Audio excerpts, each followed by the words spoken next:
Então nós vamos estar falando sobre o Reino de Deus, parte 1 hoje, Edifício de Deus, e semana que vem falaremos a parte 2, Lavoura de Deus. Então nós vamos avançar esses 2 domingos, concluindo um pouco desse nosso estudo sobre o Reino de Deus, nessas 2 divisões aí, tá bom? Para tanto, eu vou usar como texto base 1 Coríntios, capítulo 3, do versículo 1 ao 11. Então, nosso texto base será 1 Coríntios, capítulo 3, do verso 1 ao verso 11. Eu vou estar utilizando essas 2 semanas a versão da Bíblia King James 1611. E eu, irmãos, não pude falar a vós como espirituais, mas como a carnais, como a bebês em Cristo. Eu alimentei-vos com leite e não com alimento sólido, porque até agora não fostes capazes de suportar, nem mesmo agora sois capazes. Porque ainda sois carnais, pois havendo entre vós inveja, contendas e divisões, não sois andais como os homens? Porque enquanto um diz, eu sou de Paulo, e o outro, eu de Apolo, não sois carnais? Quem então é Paulo? E quem é Apolo, senão ministros pelos quais crestes, conforme o Senhor deu a cada homem? Eu tenho plantado, Apolo regado, mas Deus dá o crescimento. Assim então, nem o que planta é alguma coisa, nem o que rega, mas Deus que dá o crescimento. Ora, o que planta e o que rega são um, e cada homem receberá a sua própria recompensa de acordo com o seu próprio trabalho. Porque nós somos colaboradores de Deus. Vós sois lavoura de Deus e edifício de Deus. Versículo 10. Segundo a graça de Deus que me é dada, como sábio mestre de obras, eu pus a fundação, e outro edifica sobre ele. Mas cada homem que fique atento como se edifica sobre ele. Versículo 11 e até aí. Porque nenhum homem pode pôr outra fundação, outro fundamento, além do qual já está posto, o qual é Jesus Cristo. Amém? Senhor Jesus, nos dá a compreensão desta tua palavra, nos faz nos aprofundar um pouquinho nela, traz entendimento e revelação do nosso estado, sara a nossa terra, sara nossos corações e mentes, desperta-nos para a tua obra, a tua vontade, e que saiamos daqui impactados pelo que o Senhor tem que falar com todos nós. Te agradecemos, Pai, no nome de Jesus. Amém. Irmãos, o texto, versículo 9, o Paulo diz, porque nós somos colaboradores de Deus, vós sois lavoura de Deus e edifício de Deus. Então eu aproveitei para explanar um pouco esses 2 pontos, lavoura e edifício, e o farei de trás para frente, falando primeiro de edifício de Deus. Quando a gente começa a carta, esse trecho da carta, já começa com uma palavra bem dura do apóstolo dito aos irmãos. Versículo 1, ele diz: E eu, irmãos, não pude falar a vós como a espirituais, mas como a carnais, como a bebê em Cristo. No capítulo 2, no capítulo anterior, versículos 14 e 15, ele dá uma explicaçãozinha dessa diferença de carnal e espiritual. No versículo 14 do capítulo 2, ele diz: Mas o homem natural não entende, não compreende ou não recebe, a depender da tradução, as coisas do Espírito de Deus, porque para eles são o quê? Loucura. Tem coisa que o Espírito Santo comunica ao homem, mas para o homem natural não tem lógica. Então não é o quê? Compreensível, não consegue entender. A gente tem lido, na leitura que estava fazendo, a gente chegou um momento do livro de Jeremias, e a gente vê umas questões muito claras isso. Jeremias 42, ele mostra um grupo de israelitas que tinha saído de Judá por uma situação que havia acontecido, que mataram o governador estabelecido por Nabucodonosor, e eles viram o profeta Jeremias e diz assim: olha, suplica ao Senhor o seu Deus por nós, para que nós venhamos fazer aquilo que ele disser, seja coisa boa ou seja coisa ruim. nós estamos dispostos a cumprir.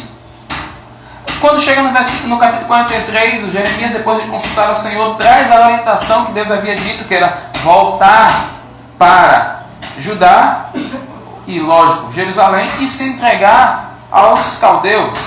Aí eles falam, não, isso aí não foi Deus que mandou não, meu irmão. Isso aí não tem lógica nenhuma. Como é que Deus vai entregar a gente para o inimigo? E a gente vê um texto aqui que ele diz isso.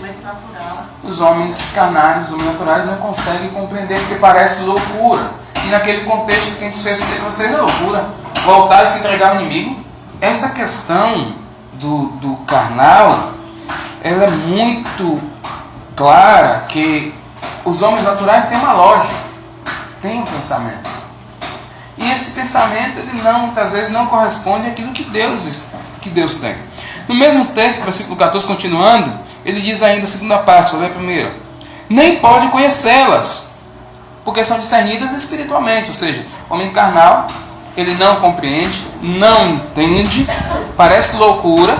E por que parece loucura? Porque são coisas que são discernidas espiritualmente.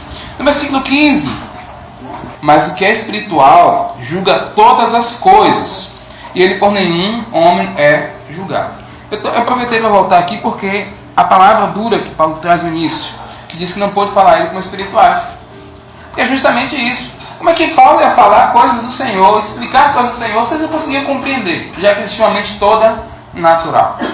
Como é que eles estão passando perseguição, dificuldade, luta, tribulação, e Paulo fala, isso é normal, tá louco? Então não tem como compreender, porque os homens naturais não conseguem compreender. Então Paulo fala, até agora eu não pude falar como vocês, como homens espirituais, só pude falar vocês como homens carnais, porque tenho dado leite. E ele usa uma palavra que na minha tradução é bem interessante. No versículo 2, eu alimentei-vos com leite e não com alimento sólido, porque até agora não fostes capazes de suportar. E ele continua, nem agora sois capazes. Ou seja, tenho trabalhado com vocês dessa forma, falando básico, vocês não conseguem suportar. Se fala uma coisa mais complexa, vocês se escandalizam. E Paulo vem dizendo, e Paulo traz as características pelos quais os considera carnais. No versículo 3, porque ainda sois carnais, pois havendo, aí ele traz características naturais, características de homens que não conhecem a Deus. Inveja. Inveja revela a disputa de poder, disputa de quem aparece mais, quem aparece menos. Eu falo melhor, você não fala. Como é que fulano tem, eu não tenho? São características de homens que não conhecem a Deus. Um outro ponto que ele coloca são contendas, desavenças, discussões, por causa de coisas que na verdade não vão nos agregar a nada. Porque muitas das discussões estão envolvidas em sentimentos humanos, naturais, pessoais, e que não nos aproximam de Deus. E um outro ponto que ele usa, divisões. Ele usa 3 pontos claros que definem a naturalidade, a carnalidade dos coríntios nesse ponto. E é interessante que ele fala assim, e não andais como os homens? Ou seja, todo mundo faz isso, né? Todo mundo que não conhece a Deus vive dessa forma. E aí ele remete, chama esses homens a viver de uma forma diferenciada. No nosso caso, infelizmente, na grande maioria dos casos, essa verdade que a gente acabou de ler aqui se repete. Se repete. Por quê? Porque a maioria dos homens, e eu digo na igreja como um todo no geral, ela valoriza 2 pontos que não são valorizados no reino de Deus. Que 2 pontos são esses? Sentimentos e vontades humanas. São 2 pontos que não são valorizados em Cristo Jesus. Por que não são valorizados em Cristo Jesus? Porque foram justamente os nossos sentimentos, nossas vontades que nos afastaram de Deus. E se nós continuarmos agindo por esses sentimentos e vontades, falharemos novamente, decairemos da graça de Deus e não compreenderemos o que Deus tem para nós. E isso é tão sério, que o chamado de Jesus para nós remete à anulação desses 2 pontos que eu falei. Lembra de Lucas 9, 23? Eu poderia citá-la, mas vamos ler. Lucas 9, 23. Para a gente lembrar um pouco. Isso, é um texto conhecido nosso.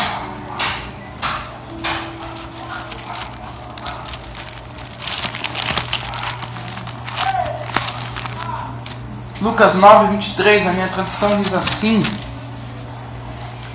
e dizia a todos eles, todos aqueles que estavam seguindo Jesus, estavam próximos a ele, ou querendo tornar-se discípulos dele: se algum homem quiser vir após mim, negue-se a si mesmo, e diariamente tome a sua cruz e siga-me. A mesma palavra a gente pode observar em Mateus 16, 24. Mas a gente vê que os pontos de vontade e sentimentos, ou sentimentos e vontades, vão ser anulados se quisermos seguir Jesus. Porque para segui-lo, para ir após ele, ou melhor, para conseguir ir após Jesus, eu preciso anular a minha vontade e os meus sentimentos. É bem interessante falar desses dois pontos, porque o que nos define como homens naturais, ou como pessoas, são os nossos sentimentos, que são as nossas vontades. Então, se a gente for observar, em um termo geral, o que ele está pedindo é a nossa morte. Mas ele deixa isso claro quando ele fala mais adiante, tomando cada dia sobre si a sua cruz. Ele está falando de morte. Então, justamente, está deixando claro para mim e você que se nós não morrermos, nós não temos como caminhar. Porque a nossa natureza humana, a nossa carnalidade, se manifestará e nos fará não compreender o que Deus tem para nós. Então precisamos entender o chamado. E infelizmente muitas pessoas vivem e agem no contexto da igreja como se Deus tivesse que compreender as dificuldades e lutas pelas quais elas passam. Mas na verdade elas não compreenderam o que é ou para que elas foram chamadas. Então a gente tem uma distorção de sentido. A gente acha que, Deus, você não sabe o que eu estou passando, você não sabe a dificuldade, a pressão, a luta, a tribulação. Sabe. Mas Ele chamou você não para você valorizar essas coisas. Ele chamou você para servi-lo. E Ele deixou claro em todo o texto da palavra. A gente vai ver. Tem um texto. Quem puder abrir, leia para mim, por favor. João 16, 33. Ele fala um pouco sobre isso. Jesus, palavras de Jesus. Interessante, na exposição de Eduardo, ele traz dois pontos no final. Tem o quê? Fé? Coragem. E coragem. E no mundo nós seríamos o quê? Aflições. Então ele já vem dizendo o que vai acontecer. Eu vos adverti anteriormente, previamente. Eu estou nos avisando o que vai acontecer. Se a gente continua, a gente vai lá para 1 Pedro, não precisa abrir não, quem quiser anotar, anota. 1 Pedro, capítulo 1, versículo 1 ao 7. É quando Pedro traz a palavra dizendo que por muitas tribulações importa que sirvamos ao Senhor, para que a prova da nossa fé é muito mais preciosa que o ouro. Gente, ele estava dizendo o quê? É luta, é tribulação. E a casa de Pedro foi destinada aos irmãos que foram dispersos pelo Ponto, Galácia, Capadácia, Bitínia e vários lugares aí, fugidos pela perseguição. E tem um outro texto que a gente poderia usar, quem quiser anotar, anote também, Lucas 14, 25 ao 33, que nesse texto Jesus clarifica muito esse caminhar em Cristo Jesus, e por isso eu vou ler com vocês esse texto. Lucas 14, versículo 25 em diante diz assim: e iam com ele grandes multidões, e voltando-se disse-lhes: se algum homem vier a mim, e não aborrecer a seu pai, e mãe, e esposa, e filhos, e irmãos, e irmãs, sim, e também a sua própria vida, ele não pode ser meu discípulo.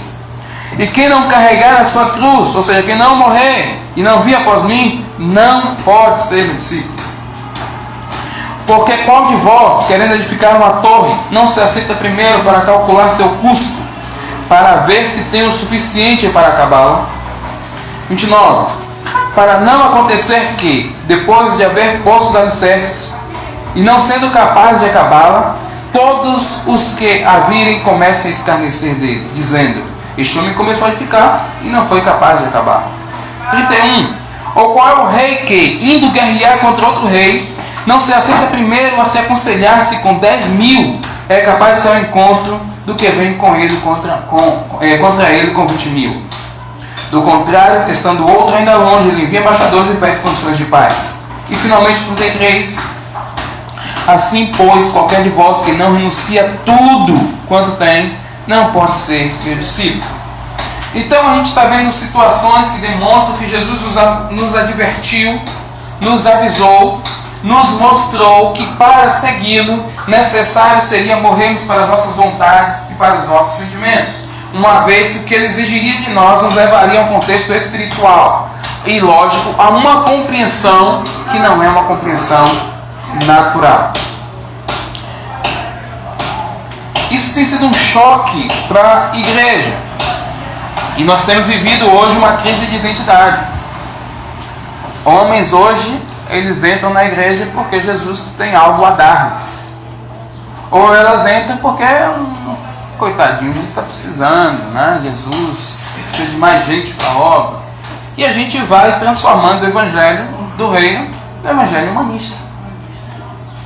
E dentro do evangelho a gente vai inventando muitas modalidades. E a gente vê tantos altos e baixos, tantas coisas sendo pregadas e ministradas, muitas vezes, muitas das quais eu até citei para vocês, contra a palavra. Em um dos pontos, até um certo amigo dele, eu falei: pare de sofrer. Talvez a gente poderia usar, mas pare de sofrer porque você está vivendo para você mesmo, segundo o seu sentimento. Então pare de sofrer e viva agora, sofra certo com Jesus. Porque foi isso o chamado de Cristo Jesus. A tecnologia, ela veio para nos auxiliar. As facilidades do mundo veio para melhorar a nossa pregação, nosso desenvolvimento. Os recursos novos que vieram foi para que a gente pudesse usar de uma forma melhor aquilo que já temos. Porque o que precisávamos para poder fazer, para pegar o reino? Só falar, né? Daquilo que já estavam vivendo. Jesus disse que teríamos testemunho e acabou. A gente vê os discípulos que não tinham computador, que não tinham celular, desempenharam o serviço. Nem caixa de som. Nem caixa de som. Mas desempenharam o serviço perfeito.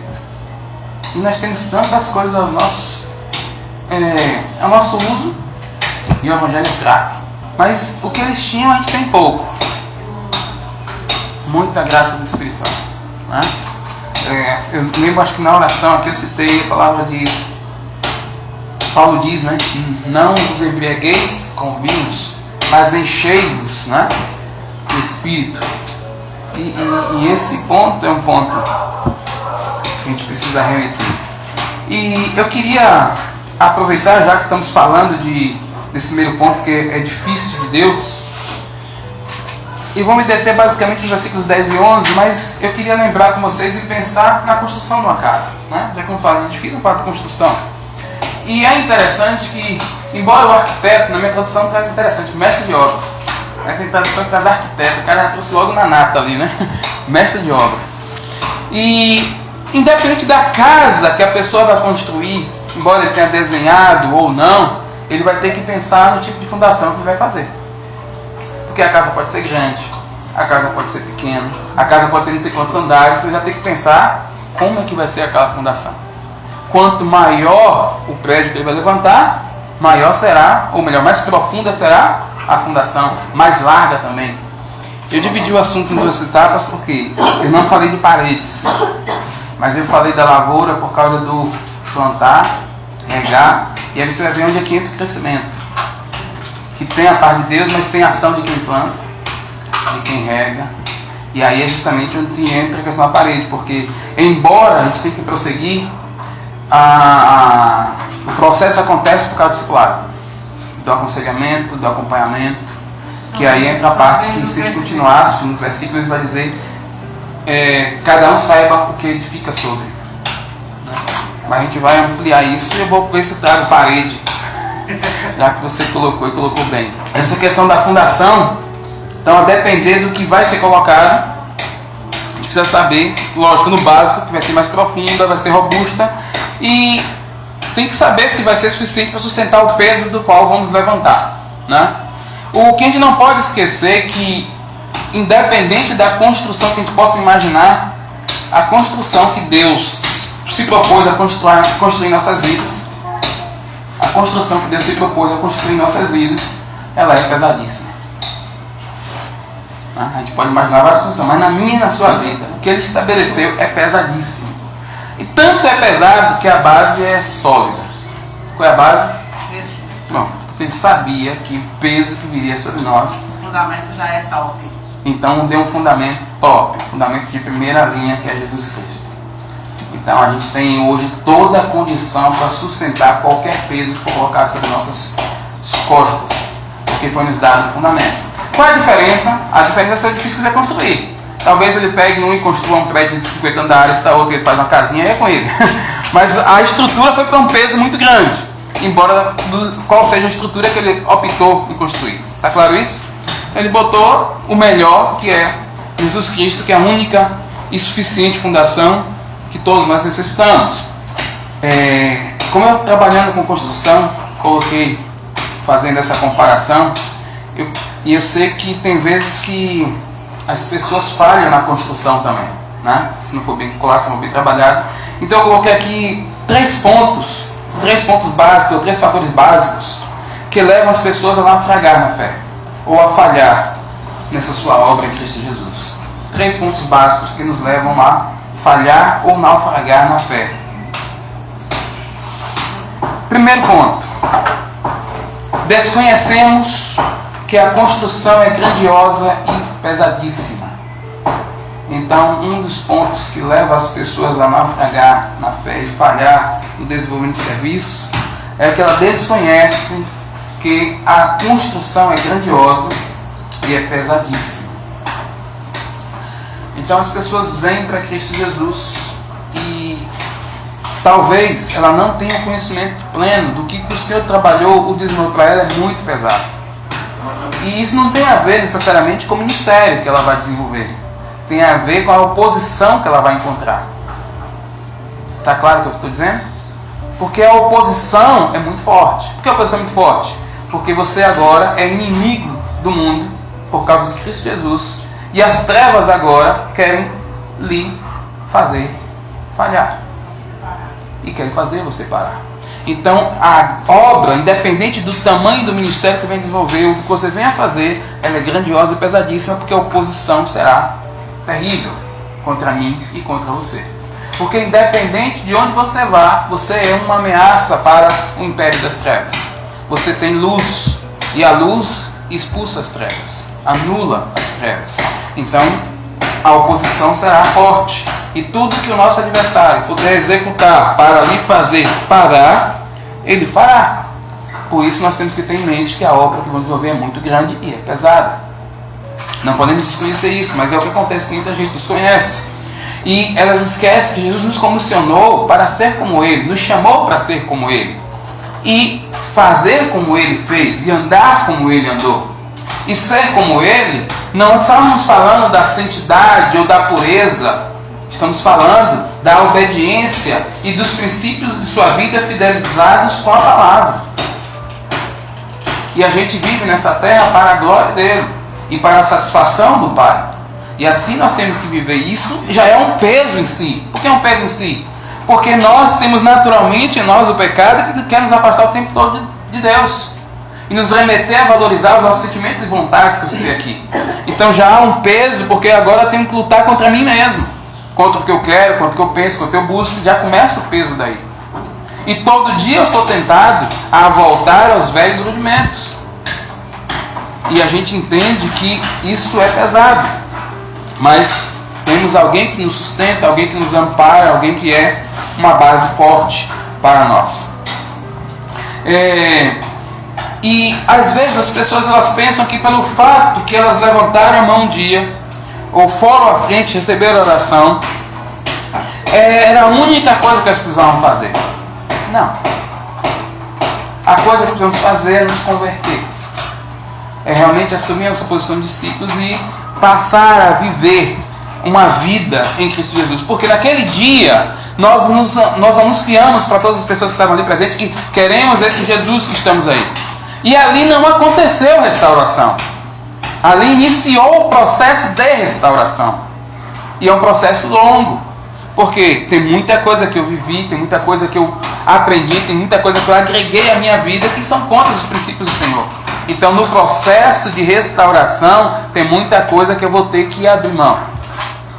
Tem pessoas que eu procurar e vou ter que pedir perdão. Tem coisas que eu vou ter que devolver. Tem coisas que eu vou ter que arcar, vou ter que pagar.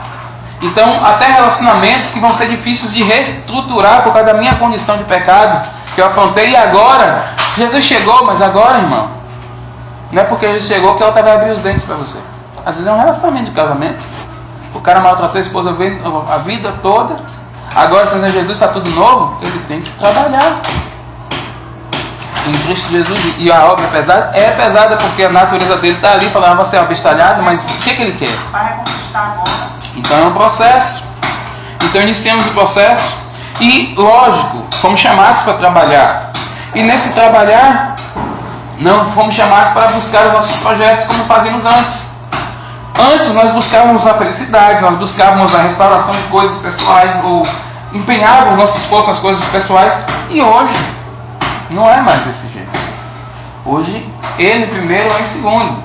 Para você ter uma ideia mais ou menos visual do que eu quero dizer com ele em primeiro e você em segundo, é mais ou menos assim. Tem a comida aqui, estamos aqui para nos alimentar, estamos morrendo de fome. Primeiro prato dele. E se ele comer tudo e não sobrar, eu ficarei feliz com isso. Esse é o pensamento que temos que ter em Cristo Jesus. Quem é o Senhor que vindo seu servo lá do serviço lá, vai falar, ô meu servo, você assenta primeiro, você assenta, come e depois vem e me serve. Não é assim que acontece. Primeiro o servo serve, cansado ou não, o seu Senhor. Depois que o Senhor tiver comido, sobrou, você come. Você está entendendo? Então, essa é a nossa realidade em Cristo Jesus. Então precisamos entender isso, entender o peso dessa obra e entender o nível de renúncia que precisamos ter. Tem pessoas que chegam tão esfomeadas que esquecem que tem esposa, tem os filhos, come tudo. E às vezes esquece todo mundo. Gente, nós temos vontade, mas a vontade tem que ser condicionada na cruz, colocada na cruz. E a gente parar, pensar, centrar. Nós homens, pai de família, chefe de família, estamos para suprir.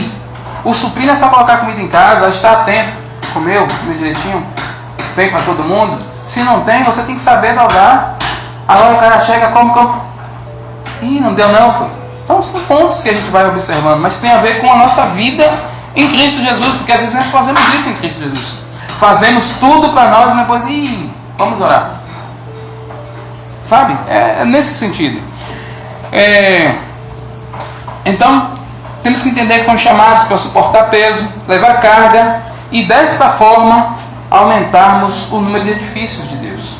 Então, o primeiro ponto, repetindo, desconhecemos o que a construção é grandiosa e é pesadíssima. O segundo ponto, o segundo fator que faz com que as pessoas falhem e naufraguem na fé é quando elas não têm a fundação correta. Mas espera aí, já você falou no instante que não pode ser posto um outro fundamento além do qual, segundo que Paulo falou com ele, já havia sido posto, que era quem? Cristo Jesus. Mas, às vezes, Jesus não é colocado como fundação. Temos a ideia de que ele precisa estar na fundação, mas ele não é a fundação. Como é que você pode explicar isso? Quando Jesus não é ou não se torna o nosso Senhor. Ou ele não se torna ou não é o nosso Senhor. Então, quando Jesus ele não é o nosso Senhor, então não é a fundação certa. Interessante que a gente utiliza todo tipo de desculpa para não desenvolvermos a vontade do Senhor. Estou cansado, estou desanimado, estou triste, a igreja está cheia de erro, o povo é infiel, sabe, a minha mulher gritou comigo, meu pai me distratou, e N desculpas que a gente poderia citar para não realizarmos a vontade do Senhor. E isso significa que ele não é a fundação, ele não é a base, ele não é o sustento. Interessante que, dos textos que nós falamos aqui, um ponto no anterior disse para você, a oposição. Não foi escrito vocês? É forte. E o nosso adversário vai fazer o quê? Fazer com que tudo dê errado para a gente. Tudo vem nos atrapalhar. Você lembra o que Faraó fez? Quando Moisés chegou no Egito e disse, o Senhor disse, deixe meu povo ir para me adorar no deserto. Rapaz, esse povo está sem o que fazer. Ninguém dá mais palha a esse povo não, que esse povo está sem fazer. Agora eu quero a mesma quantidade. Foi assim que Faraó fez? Ou seja, piorou. Piorou. E o povo queria Deus, foi chamado para adorar a Deus e piorou. Aí o povo fraco, o que é que faz? Vamos seguir esse Deus não, aí, ó. A gente foi atrás de Deus, é o problema agora. Agora foi que deu, agora não tem mais palha. Eu tenho que achar até qualquer coisa para queimar e tenho que servir do mesmo jeito. E quando não acha, apanho. Você está entendendo? Porque a oposição faz isso. Ela vai mexer em coisas que vão nos afetar, que vai tentar nos piorar em determinadas situações. Às vezes a gente está tão feliz, oh, Jesus é bom. Aí o chefe já com cara de bicho, ele traz sopa dos cachorros em você. Ou vem a mulher, dá um problema ao marido. Ou o filho começa a fazer um bocado de loucura. Oposição. Jesus piorou tudo, vou sair. Não, oposição. Temos que estar atentos, porque Jesus é o centro, Ele é a força, Ele vai nos guiar, Ele vai nos capacitar e temos que resistir, porque a palavra diz que se resistimos o maligno, o que Ele faz? Mas enquanto Ele estiver perturbando e você cedendo, Ele continuará ganhando terreno. Perturbados inferno, é isso mesmo. Jesus tem que ser o centro, amados, das nossas vidas. Tem que estar no local correto. E uma vez no local correto, nada nos impedirá e nada nos fará parar. A construção que Deus estabeleceu em você não irá cessar. Mas isso depende de onde ou como temos utilizado essa graça e entendimento do Senhor. Temos que entender que vontade e sentimento são armas poderosíssimas na mão de Satanás. E a gente tem que entender que isso é ruim. Por quê? Às vezes a gente assiste luta de boxe. Não sei se alguns aqui já assistiram, quer dizer, a maioria já assistiram. E às vezes a gente vê o seguinte, o cara tá lá com o olho já inchadão, né? Aí o outro pega lá, olha o olho do cara, bate lá.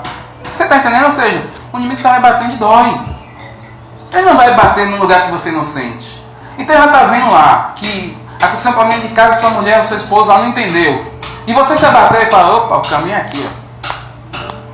Você está entendendo? E ali é que você tem que estar sentado e falar, Senhor, me dá graça para suportar essa situação e enxergar com os teus olhos. Porque onde o inimigo achar que é de fraqueza, ele não tem compaixão, amados. Ele não tem compaixão. Mas se Jesus for o centro, ele vai bater, você vai resistir, você vai te dar graça e vai vencer. Eu tenho uma cena comigo na minha memória, que é o que eu faço comigo. É porque eu sou meio louquinho, então o que é que eu faço? Algumas cenas de alguns filmes, algumas situações que eu vejo, eu utilizo na minha vida para algumas situações. Exemplo, tem vezes que a coisa está dando errado, está piorando. Aí eu falo com a Alice, sabe o que eu estou fazendo, amor? Estou que nem aquele robozinho daquele filme Gigantes de Aço. Lá na corda e o outro só pô, e o pessoal sai daí, eu falo, não, calma. Aí quando passa, eu falo, agora. Então eu falo com a Alice que às vezes estou assim, né? Só tomando cacete lá no canto, só Jesus, segura aí. Mas então são algumas cenas que eu trago para poder me dar força, né? Para remeter e como sair, sobreviver, porque tem hora que é difícil mesmo, e é luta, lógico, nós passamos. Então, se colocarmos Jesus no centro, colocarmos ele com uma base correta, de forma correta, nada vai desmoronar, tá bom? E o terceiro e último ponto, irmãos, dessa comparação que eu fiz, que tem mais a ver com como processamos as coisas, por quê? O terceiro ponto é, usamos materiais de péssima qualidade. Usamos materiais de péssima qualidade. Você vai construir, quanto mais qualidade de material, melhor, não é isso? Tem até menos gastos. Mas a gente usa material de péssima qualidade na nossa construção. Como assim? Assim eu estou me referindo a como a gente usa a nossa vida de oração, como a gente utiliza o nosso tempo de leitura da palavra, o nosso tempo de jejum. Então a gente termina desenvolvendo isso de forma muito frágil, de forma muito fraca, fazendo com que os recursos que poderiam ser tão fortes e dar uma qualidade, e ser de boa qualidade, é de péssima qualidade. Porque deixamos o pior do tempo para oração, deixamos o pior do tempo para leitura, não nos aprofundamos na leitura, não meditamos, não buscamos compreender, não buscamos entender, não buscamos assimilar para a nossa vida, não buscamos entender os princípios que Ele tem nos chamado a viver, Não temos deixado a palavra confrontar a nossa realidade com a realidade daquilo que Deus propôs para nós. O jejum não é mais o mesmo, nós somos alguém que passamos de comer. E quando fala acabou o jejum, a gente parecendo um leão passando da comida. O jejum é tempo de humilhação, sujeição. E o desjejum tem que ser da mesma forma, com reverência. Porque é um momento que você se propôs a abrir mão de algo lícito. Não é pecado você comer, mas é algo lícito que você está abrindo mão pelo Senhor. O Senhor, esse tempo aqui é reservado a ti, esse tempo é um tempo teu. E muito mais importante, talvez, que o jejum do alimento é o jejum do seu tempo.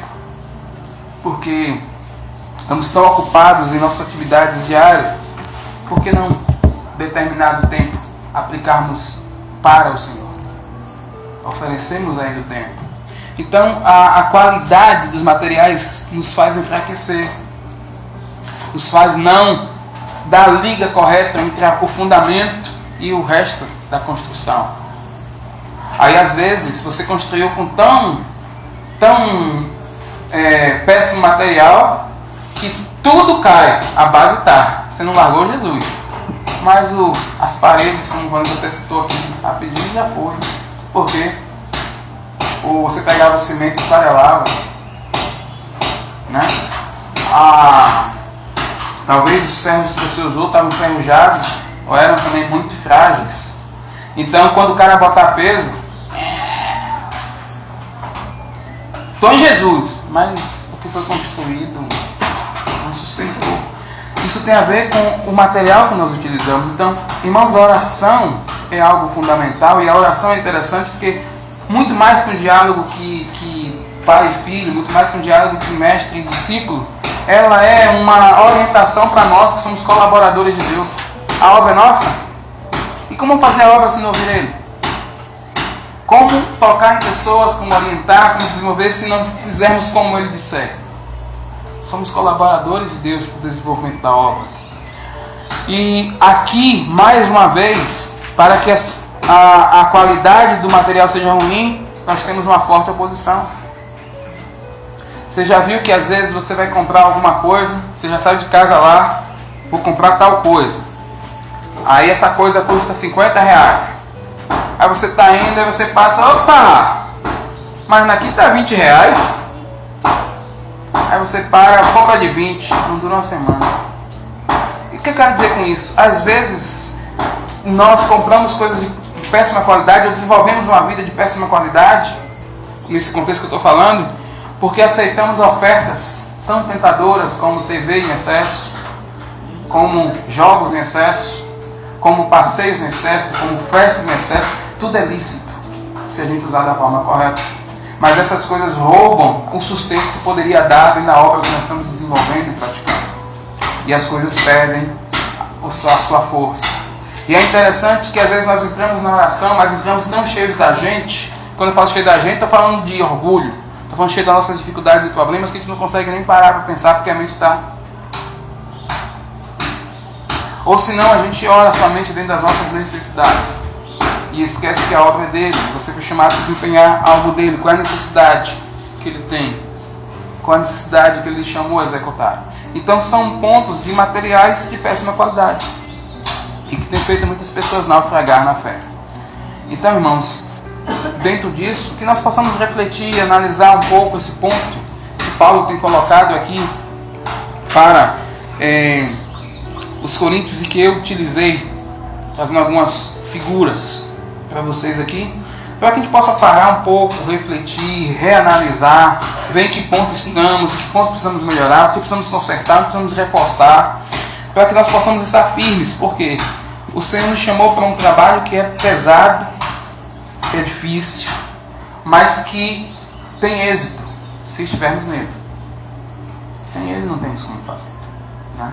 E fomos chamados para ser espirituais, então toda a nossa capacidade, fortaleza, desenvolvimento e sucesso não virá daqui. Não virá. Por mais sucesso que você tenha financeiramente, mais sucesso que você tenha intelectualmente, não vai garantir a obra. O que vai garantir a obra é o seu vínculo com Cristo Jesus, é a sua sensibilidade ao trabalhar do Espírito Santo, é a sua abertura para fazer tudo aquilo que Ele se propôs a fazer. E você vai ver que você vai ser muito mais feliz, vai ter uma vida de melhor qualidade, desde quando você esteja dentro daquilo que Ele estabeleceu. Amém, amados? Então nós vamos orar, vamos agradecer ao Senhor e pedir que Ele traga mais profundidade para os nossos corações essa palavra. Se vocês puderem com calma refletir, meditar nisso que foi falado aqui, eu sei que você vai agregar mais coisas para vocês, tá bom? Senhor Deus, nós louvamos e exaltamos o Teu nome. Tua é a honra, Tua é a glória, Teu é o louvor. Pedimos que o Senhor nos ajude na nossa vida, nessa trajetória, para que o Senhor não seja só base, mas seja centro, esteja no trono dos nossos corações e vidas, nos capacitando, nos ajudando, Senhor, a desenvolver o Teu serviço de forma tão maravilhosa. Como é bom poder saber que o Senhor nos escolheu para isso. Como é bom poder saber que estamos aqui para Teu serviço. Eu sei que vai ter horas que vai parecer que não estamos fazendo nada, mas será só o sentimento, porque as coisas se definem espiritualmente.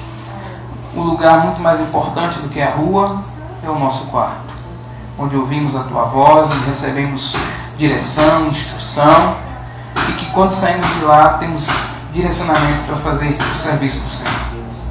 Nos ajuda, Senhor, para que a obra que o Senhor se propôs em nós seja real e aconteça. Nos colocamos à Tua disposição e suplicamos o Teu favor no nome de Jesus. Amém. Amém.